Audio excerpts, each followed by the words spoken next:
नमस्कार किसान भाइयों, कार्यक्रम कृषि दर्शन के आज के अंक में आपका बहुत बहुत स्वागत है। दर्शकों, हम अपने इस कार्यक्रम में कृषि जगत से जुड़ी महत्वपूर्ण जानकारियां आप सभी के लिए लेकर के आते हैं और इसी क्रम में हम आज फिर प्रस्तुत हैं एक नए विषय के साथ। हमारा आज का विषय है गेहूं के प्रमुख रोग एवं उनका प्रबंधन और आज इसी विषय पर जानकारी देने के लिए हमारे साथ हैं हेमेंद्र राज रघुवंशी, पादप रोग विज्ञान विभाग, चंद्रशेखर आजाद, कृषि एवं प्रौद्योगिक विश्वविद्यालय कानपुर से। सर, आपका हमारे आज के कार्यक्रम में बहुत बहुत स्वागत है। धन्यवाद। नमस्कार किसान भाइयों। सर, सबसे पहले ये बताएं कि जो भी हमारे किसान भाई बहन हैं जो भी किसानी करते हैं तो उनके जो इस समय आप जानते हैं कि गेहूं का फसल लोग बुआई का समय है, तो ऐसे में गेहूं की बुआई में लगने वाले कौन कौन से रोग प्रमुख हैं? देखिए किसान भाइयों, हमारे गेहूं की फसल में मुख्य 8 रोग लगते हैं, जिसे पहला है किट रोग, जिसे रतुआ रोग भी कहते हैं आम बोलचाल की भाषा में। करनाल बंट रोग है, चूर्णिरासिता रोग है और अनावृत कंड रोग। उसके बाद पर्ण अंगमारी रोग होता है, सेहूं जिसे टुंडू रोग कहते हैं या ध्वजकंड रोग फ्लैग स्मैट कहते हैं। इसी तरह पाद विगलन जिसे फूट रॉट भी कहते हैं। ये मुख्यतः 8 रोग हैं जो ज़्यादातर हमारे गेहूं की फसल में लगते हैं और देखने को पाया गया है।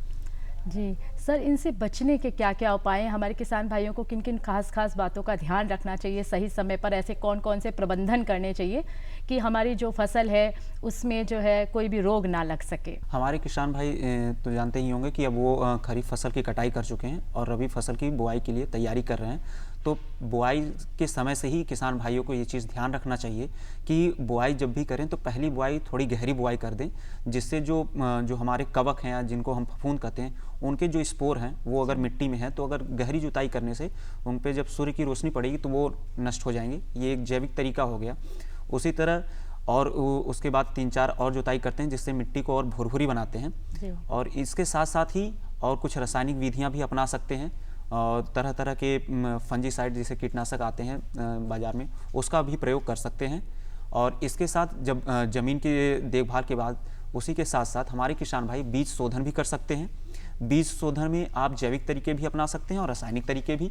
जैविक तरीकों में अगर हम बीज शोधन की बात करें तो ट्राइकोडर्मा हर्जियनम या ट्राइकोडर्मा विर्डी, ये 4 ग्राम प्रति किग्रा बीज दर मतलब कि 1 केजी अगर हम हमारे किसान भाई गेहूं का बीज ले रहे हैं तो उसमें 4 ग्राम ट्राइकोडर्मा विर्डी या ट्राइकोडर्मा हर्जियनम का प्रयोग करके बीज का शोधन कर सकते हैं जी। और इसके साथ साथ ही ये भी ध्यान दे सकते हैं कि अगर नहीं है उनके पास ट्राइकोडर्मा हर्जियनम या आसपास नहीं है तो घर सबसे आसानी से मिलने वाला चीज़ होता है नमक। तो नमक का 20% का घोल बना लें। 20% मतलब कि 200 ग्राम 10 लीटर पानी में डाल करके उसका घोल बना लें और उसमें गेहूं के बीजों को डाल दें। उससे क्या होगा कि जो गेहूं के बीज जिसमें रोग लगने के आसार होंगे या जो हल्के बीज होंगे वो तैर कर अपने आप ऊपर आ जाएंगे। उसके बाद जो अच्छे बीज होंगे वो नीचे ही रहेंगे। उसको जो खराब बीज है उसको वो छान कर अलग कर लें। फिर उसके बाद ये सारे बीजों को निकाल कर सूखे स्थान पर उसको सुखाएं जहाँ छाँव रहे, धूप ना लगने पाए उसको। सर, अभी आपने बताया था रतुआ रोग, तो रतुआ रोग कितने प्रकार का होता है? रतुआ रोग 3 प्रकार के पाए जाते हैं, काला रतुआ, भूरा रतुआ और पीला रतुआ। तो काला रतुआ जिसे ब्लैक रस्ट कहते हैं और ये तनी पे लगता है। भूरा रतुआ पत्तियों पे लगता है, ब्राउन रस्ट कहते हैं। और पीला रतुआ इसे धारी रतुआ कहते हैं या येलो स्ट्रिप रस्ट कहते हैं इसके जी। तो सर, इनसे बचने के क्या उपाय हैं? किस किस चीज़ों से हम बच सकते हैं? और सर दूसरी बात ये भी है कि एक धारीदार रतुआ भी हमने सुना है, तो जो हमारे किसान भाई हैं धारीदार रतुआ के बारे में भी उनको प्रमुखता से बताएं। जी देखिए, धारीदार रतुआ इसके नाम पे ही पड़ा हुआ है। जब ये गेहूं की फसलों पे जब आक्रमण करते हैं ये तो ये पत्तियों पे धारी नुमा अपना स्पोर छोड़ते चले जाते हैं और इसका ये जो स्पोर है ये स्पोर पीले रंग का दिखता है। हल्का पीला रंग या भूरा रंग लेकर के पत्तियों पे धारी धारी बनाते चले जाते हैं।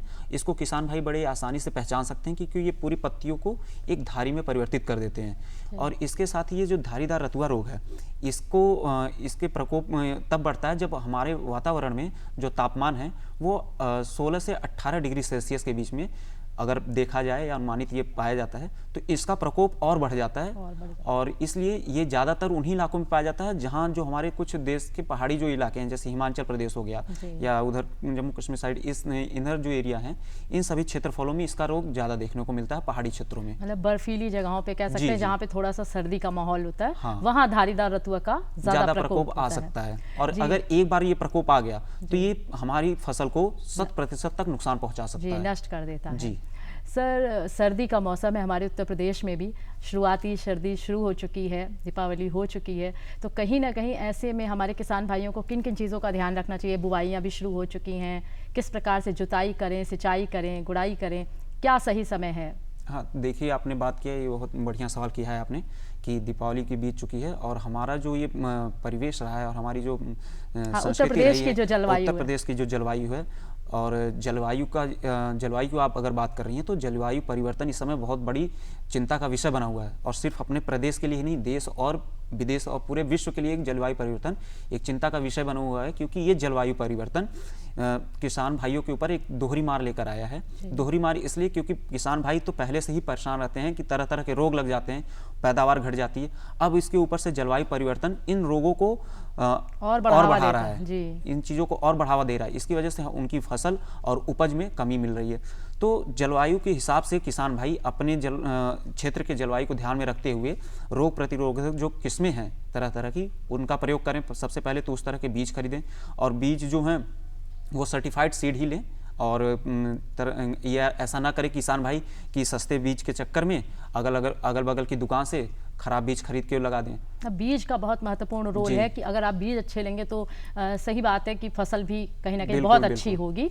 तो सर, सर्दी के मौसम में और कोई खास बात हमारे किसान भाइयों को ध्यान रखना चाहिए शुरुआती चरणों में की अगर हम बात करें? हाँ, देखिए जैसे कि किसान भाई अब बुआई की शुरुआत कर दी है और ये जो गेहूं की जो बुआई चलती है ये 15 अक्टूबर से लेकर के ये दिसंबर तक लगभग चलती रहती है कहीं कहीं। और लेकिन जो इसके लिए औसतन जो समय माना गया, यही सबसे बढ़िया समय माना गया है नवंबर में।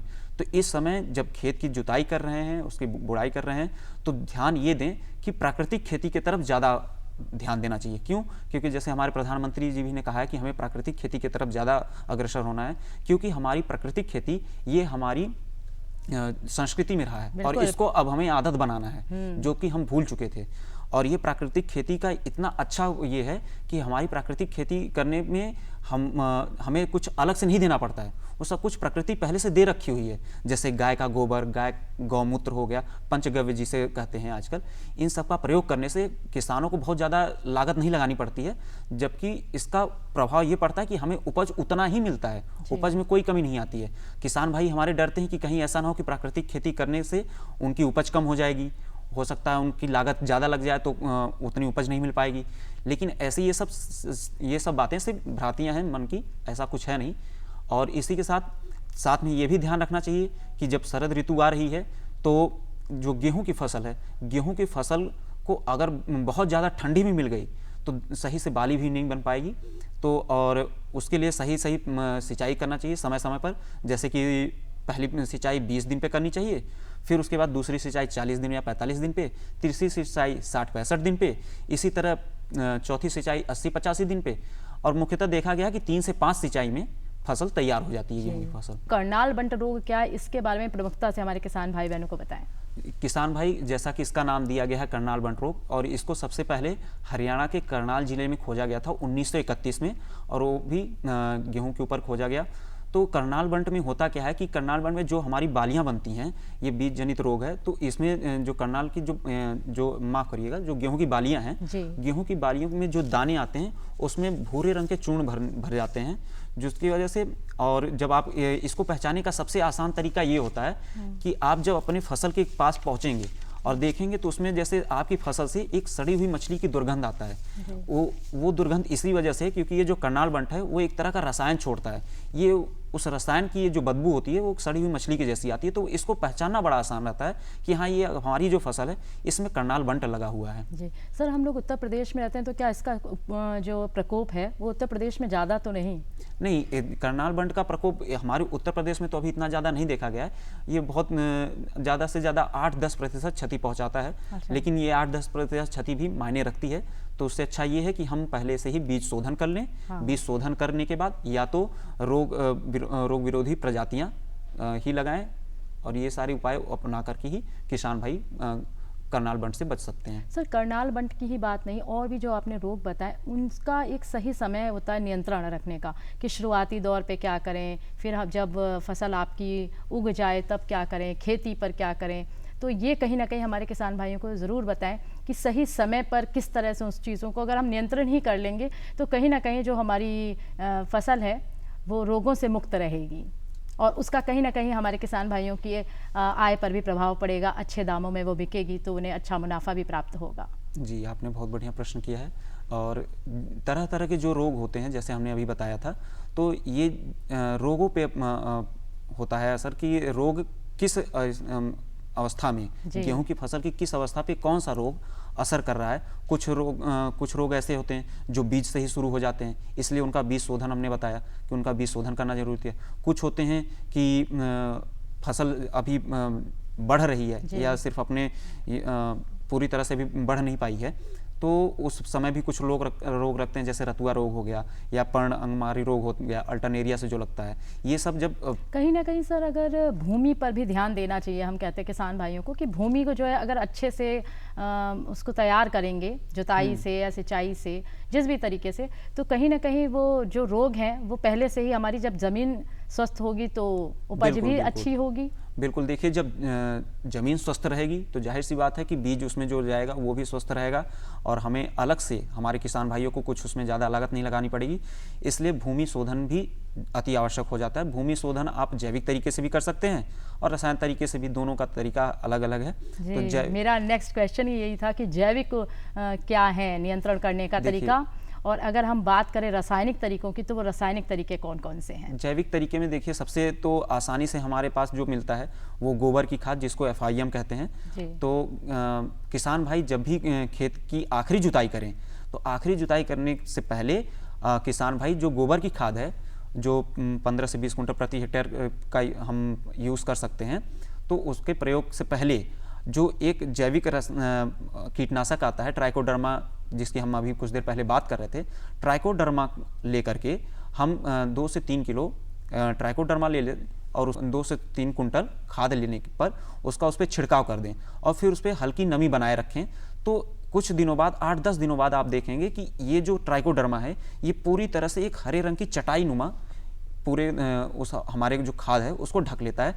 तो इससे क्या होता है कि जब हम ये ट्राइकोडर्मा और FIM, इन दोनों के मिश्रण को जब ले जाकर खेत में डालते हैं बुआई से पहले और आखिरी जुताई से, एक जो आखिरी जुताई होती है उससे पहले डालकर फिर उसके बाद जुताई कर देना चाहिए। तो जब हम इसको ले जाकर खेत में डालते हैं तो इससे होता क्या है कि इससे हमारे भूमि को दोहरा फायदा मिलता है। एक तो हमें जैविक खाद मिल गया और दूसरा वो कीटनाशक का भी प्रयोग करता है साथ में। तो हमारे किसान भाइयों के जो गेहूं की फसल है उसको ये दोहरा लाभ देता है एक तरीके से। हमारी जो गेहूं की फसल है उसमें लगने वाले खरपतवार कौन कौन से हैं और उनसे मुख्यतः किस प्रकार से बचा जा सकता है सही समय पर? देखिए, खरपतवार जो हमारे गेहूं की फसल में लगते हैं 2 तरह के लगते हैं। एक सकरी पत्ती, जैसे पतली पतली के खरपतवार, और दूसरी चौड़ी पत्ती के खरपतवार। हमारे किसान भाई इसके लिए अलग अलग, सकरी पत्ती के लिए अलग रसायन प्रयोग करते हैं और चौड़ी पत्ती के लिए अलग रसायन प्रयोग करते हैं। तो इससे क्या होता है कि उनकी लागत ज़्यादा लग जाती है।